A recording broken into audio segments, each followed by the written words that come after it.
नमस्कार, मैं पद्मिनी अरहंत, लेखिका, प्रस्तुतकर्ता padminiarhant.com एवं prakriti.padminiarhant.com। आप सबका स्वागत है। आज का विषय है भारत के किसान मजदूर रैली। किसान मजदूर रैली जो बहुत दिन से हो रहा है और होता आया है, इसका जो रफ्तार जो है वो बढ़ गया था पिछले हफ्ते, वो भी अक्टूबर 2 तारीख को। अक्टूबर 2 जो गांधी जयंती दिवस भारत में माना जाता है, और उस दिन किसान राजघाट, जहाँ पर महात्मा गांधी जी का समाधि है, वहाँ पर वो उनके दर्शन के लिए आना चाहते थे। और किसानों की बातें हैं वहाँ, वो राजधानी दिल्ली में सरकार को बताने के लिए वो ये आंदोलन दिल्ली की ओर बढ़ रहा था। तो क्या हुआ उसके बारे में मैं चर्चा करने वाली हूँ। भारत के सबसे मुख्य जनगण कृषि और मजदूर दोनों देश के बोझ उठाने वाले, जिससे देशवासी और उद्योग क्षेत्र जीवित है।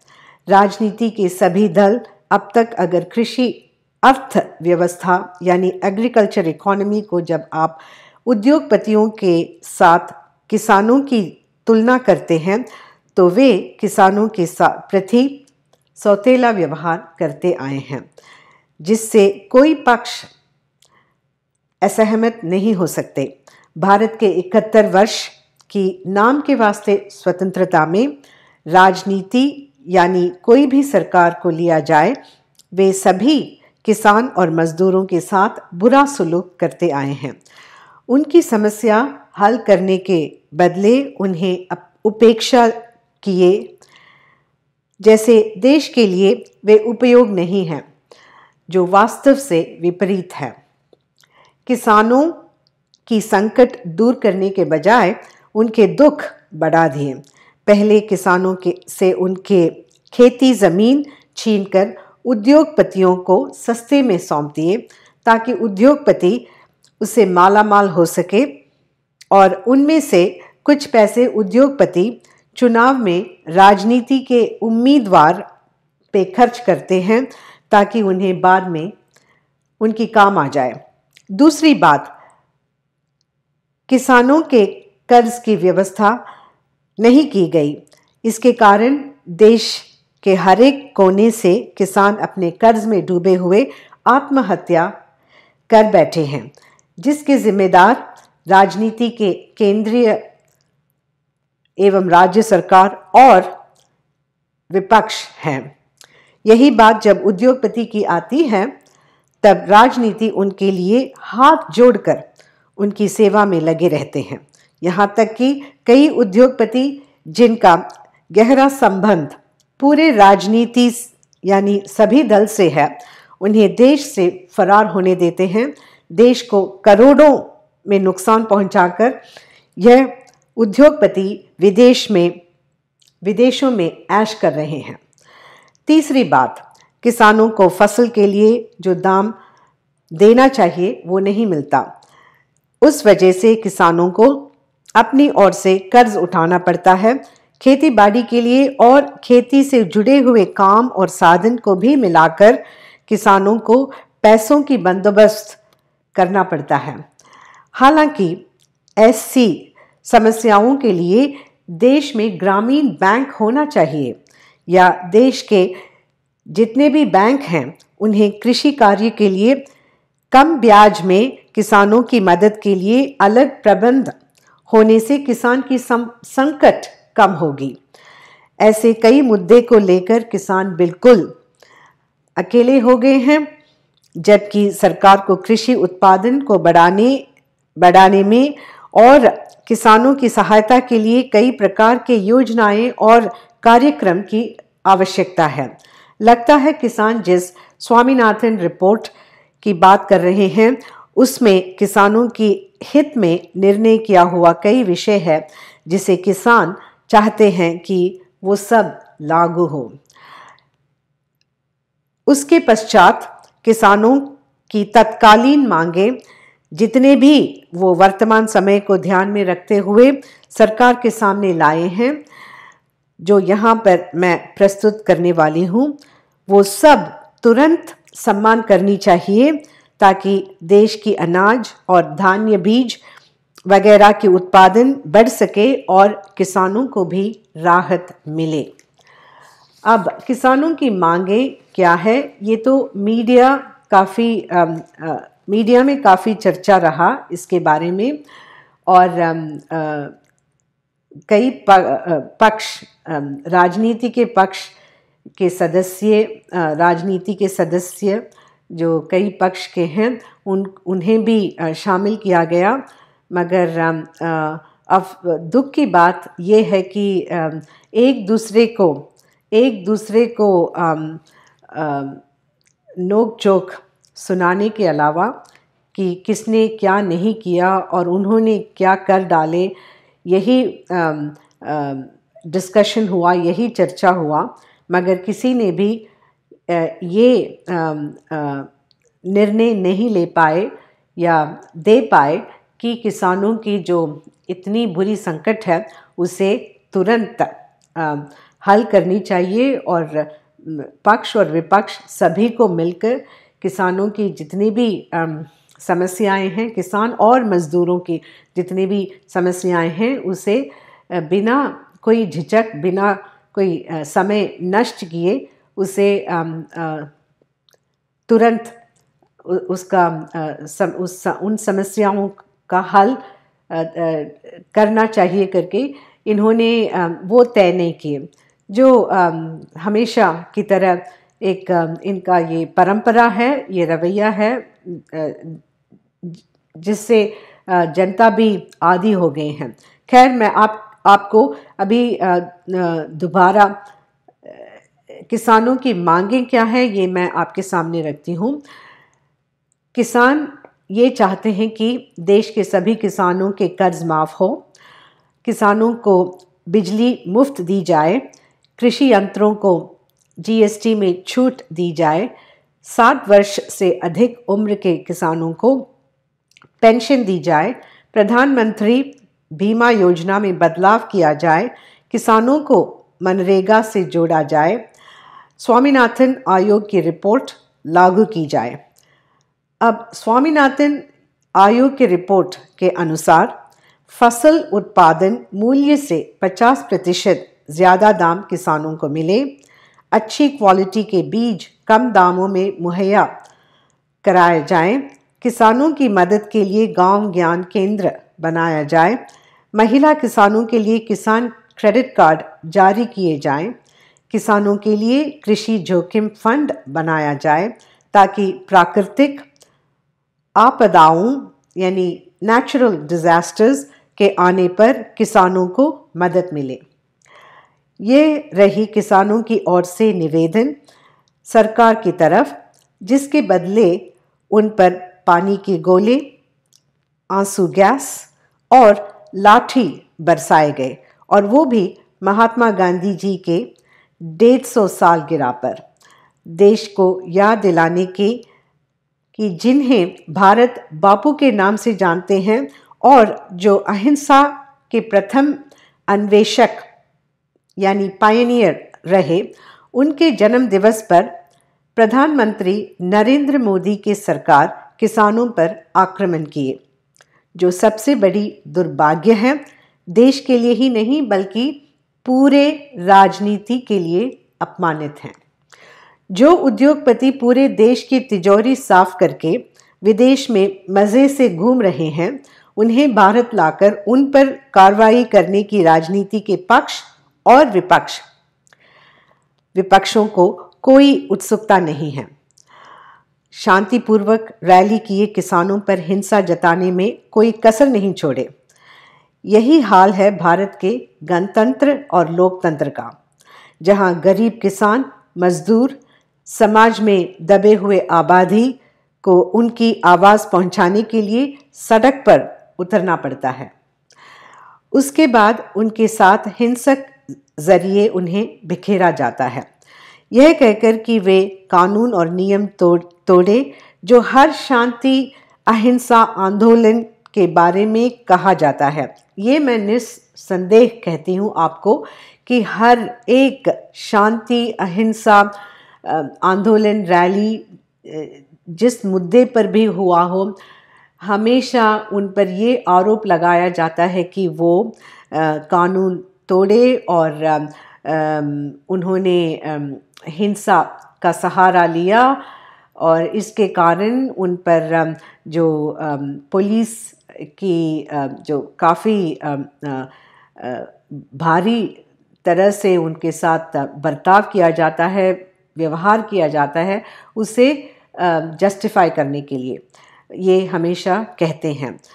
इसीलिए मुझे इसके बारे में ज़रा भी मैं इसको सुनकर मैं आश्चर्य नहीं होती हूँ, क्योंकि यही एक हमेशा एक स्टैंडर्ड रिस्पॉन्स है इनका।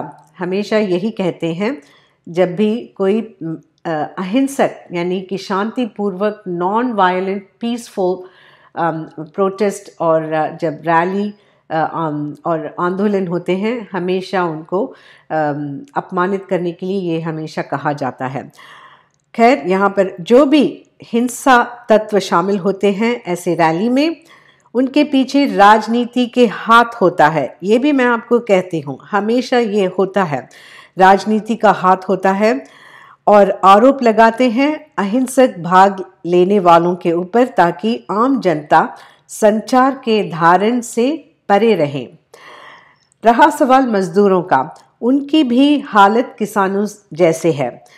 उनके न्यूनतम मजदूरी मिनिमम वेज के महंगाई के उनके मिनिमम वेज न्यूनतम मजदूरी को महंगाई के हिसाब से बढ़ाना चाहिए ताकि यह समुदाय जो भारी संख्या में है वे अपना गुजारा कर सके। उसके अलावा मजदूर और उनके परिवार को मुफ्त चिकित्सा यानी इलाज दिलाना सरकार का कर्तव्य है, क्योंकि श्रमिक मजदूर इकोनॉमी के पहिए होते हैं जिनके बगैर कोई कारोबार चल नहीं सकते। अर्थव्यवस्था के हर एक क्षेत्र में मजदूर चक्र बनकर उस व्यापार को उठकर चलने पर सहयोग देते हैं। ऐसे होने के नाते मजदूरों की आम और मुख्य सुविधाएं उन्हें प्राप्त होनी चाहिए। सरकार का फर्ज बनता है कि वे उद्योगपतियों पर ये लागू करे कि मजदूर और उनके परिवार को मेडिकल और अस्पताल जैसी ज़रूरतें पूरी करें। मजदूर के बच्चों को भी मुफ्त शिक्षा मिले ताकि वे इकोनॉमी में उत्पादक कार्य बल बन सके, यानी कि प्रोडक्टिव वर्कफोर्स में वो शामिल हो सकते हैं। ये बहुत आवश्यक है। मुझे यह भी ज्ञात है कि ये सुझाव को लेकर राजनीति और समाज के कुछ सदस्य मुझ पर कम्युनिस्ट का नाम देंगे। वैसे तो कई नाम देते रहते हैं, इसलिए एक और सही ऐसे ही हो जाता है। मैं वैसे भी आदी हो गई हूँ। अगर देखा जाए, समझने वाली बात यह है कि जब राजनीति, उद्योगपति और मनोरंजन क्षेत्र से जुड़े जितने भी व्यक्ति हैं जो अपने हिस्से का टैक्स नहीं भरते, काला धन बटोरकर विदेशों में बेनामी खाते में जमा किए हुए हैं, जो सरकार को अच्छी तरह पता है, उसके बाद भी उनके प्रति कोई कदम नहीं उठाते हैं। इसलिए राजनीति में केवल 3 वर्ग अपने आप को कानून और नियम से ऊपर मानते हैं, और वो हैं राजनीति, उद्योगपति और सेलिब्रिटी, यानी फिल्म इंडस्ट्री, सिनेमा के अभिनेता, अभिनेत्री और खेल खिलाड़ी जैसे क्रिकेट वगैरह के मशहूर लोग, जिन्हें कर चोरी से लेकर यानी टैक्स इवेजन से लेकर गबन एम्बेजलमेंट, यहाँ तक खून भी माफ़ है देश में। जी हाँ, खून भी माफ़ है उनके लिए, जिससे लोकतंत्र एक मजाक बना हुआ है। जो देश की नुकसान करते हैं बैंकों से करोड़ों रुपया लेकर 9-11 हो जाते हैं। गैर कानूनी व्यापार उनका महत्व धन इकट्ठा करने का माध्यम होता है। उन्हें खुली स्वतंत्र है कुछ भी करने की और देश को बर्बाद करने की, मगर आम नागरिक के मूल्य आवश्यकताएं उनके लिए परेशानी बन जाती है। इसी रवैये को बदलना होगा, इसको ज़रूर बदलना होगा, क्योंकि ये अनसस्टेनेबल है। इसी तरह चलता गया और अगर यही एक ट्रेडिशन हो जाता है जो हो गया है, तो इसको कायम रखना नामुमकिन है, असंभव है। इसीलिए इस रवैये को, ये जो सिलसिला चला आया है जो मैं अभी आपके सामने रखी हूँ, इस रवैये को बदलना होगा। राजनीति समाज में भेदभाव करके साधारण लोगों के बीच दरार पैदा करते हैं, जिससे वो चुनाव में फ़ायदा उठा सके। इनका निशाना छूत अछूत, दलित ब्राह्मण, हिंदू मुस्लिम, आदमी औरत, अमीर गरीब करके देश की आबादी को बंटवारा करते हैं।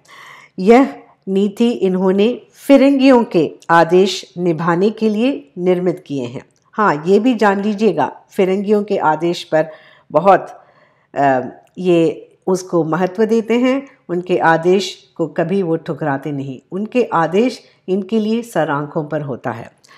आखिरी में मैं यह कहना चाहती हूँ कि भारत की केंद्रीय और राज्य सरकार सभी सत्ता के मोह में अंग्रेज़ को पीछे छोड़ गए। ये भी है, सत्ता के मोह में ये लोग तो अंग्रेज़ को भी पीछे छोड़ गए। जिस तरीके से ये व्यवहार करते हैं, जैसे कि लाठी बरसाए या आंसू गैस उन्होंने छोड़े किसानों के साथ और मज़दूरों के साथ, जो अभी पूरे देश और पूरी दुनिया ने देखा है। और उस मामले में ये अंग्रेज़ों को भी पीछे छोड़ दिए। जब उन्हें पीड़ित जनता को उत्तर देने की बारी आती है, मतलब लाठी, बंदूक और बुरी तरह से घायल करने वाली स्नाइपर यानी निशानची का प्रयोग, स्नाइपर का प्रयोग करके लोगों को डराते हैं और उनके मृत्यु का कारण भी बनते हैं। ऐसे करतूतों से वे स्वयं देश के दुश्मन बन जाते हैं। देश के दुश्मन भी इतना बुरा सुलूक नहीं करेंगे जितना ये उतर आए हैं। जब इस पर आलोचना किए जाने पर उनके कई परोक्षी प्रॉक्सी प्रतिपत्र और प्रतिनिधि द्वारा वार करते हैं। इसकी भी मैं बहुत आदी हो गई हूँ। वार करते हैं, प्रश्नों को टालने के लिए और सच को झुटलाने के लिए कई युद्ध नीति टैक्टिक्स अपनाते हैं। ये इस गंभीर परिस्थिति को सुलझाने के लिए सरकार और सभी पक्ष एवं विपक्ष को सुधरना बहुत ज़रूरी है। अगर उन्हें अपने मार्ग और हानिकारक विचार को छोड़ने की इच्छा नहीं है और इसी प्रकार देश के प्रचंड बहुमत के साथ अन्याय करेंगे, तो देशवासियों को नया राजनीतिक दल, जी हाँ, नया राजनीतिक दल आयोजित करना होगा, जो इस राजनीति के वातावरण पर सकारात्मक परिवर्तन ला सके। किसान जो निश्चित रूप से देश के अन्नदाता हैं और मजदूर अर्थव्यवस्था के आधार हैं, उन पर हो रहे अत्याचार को रोकना प्रत्येक नागरिक का कर्तव्य और धर्म है। जब भी किसी के साथ अनीति हो, वो व्यवहार विष की तरह औरों पर फैलने में देर नहीं लगता। ये भी आप लोग जान लें। ये नहीं कि आप ये सोच लें कि आपके साथ नहीं हो रहा है या आपके जो भी परिवार सदस्य हैं या रिश्तेदार हैं वो इसमें इस घटना में शामिल नहीं हैं, इसलिए आपको इसमें चिंता करने की कोई आवश्यकता नहीं। आप इसके बारे में आप परवाह ना करें, ऐसे लापरवाही ना करें, क्योंकि ऐसे व्यवहार किसी के साथ भी होता है तो वो विष की तरह आपके और भी हो सकता है, आपको भी ये अफेक्ट कर सकता है, आप पर भी ये असर होता है और होगा अगर आप कुछ ना करेंगे तो। इसलिए भारतवासियों को सरकार के अप्रजातंत्रवादी यानी अनडेमोक्रेटिक तरीकों को अहिंसक पूर्वक नॉन वायलेंटली निंदा करनी चाहिए। अन्याय करने वाले से ज़्यादा अन्याय सहने वाले और उनसे भी बढ़कर अन्याय होते हुए उसे अनदेखा करते हैं। ऐसे बहुत लोग हैं, अन्याय जो हो रहा है उसे देखी अनदेखा कर लेते हैं। वो लोग जो हैं वो पाप और अपराध के सबसे बड़े भागीदार होते हैं। मेरी आशा है कि किसान, मजदूर और देश के जितने भी लोग मध्य और गरीब वर्ग जो देश के बिगड़ते हुए स्थिति से चिंतित हैं, उन्हें अपनी सारी कठिनता से समाधान मिले ताकि वे भारत की स्वतंत्रता को पुनर्जीवित कर सकें। भारत के व्यथित आबादी को मेरी शुभकामनाएं। जय भारत। मैं पद्मिनी अरहंत, लेखिका प्रस्तुतकर्ता padminiarhant.com एवं prakriti.padminiarhant.com। आप सबको धन्यवाद। मैं शीघ्र ही और विषय के बारे में अपनी राय और जो बातें होनी चाहिए उसके बारे में मैं चर्चा करूंगी। नमस्कार।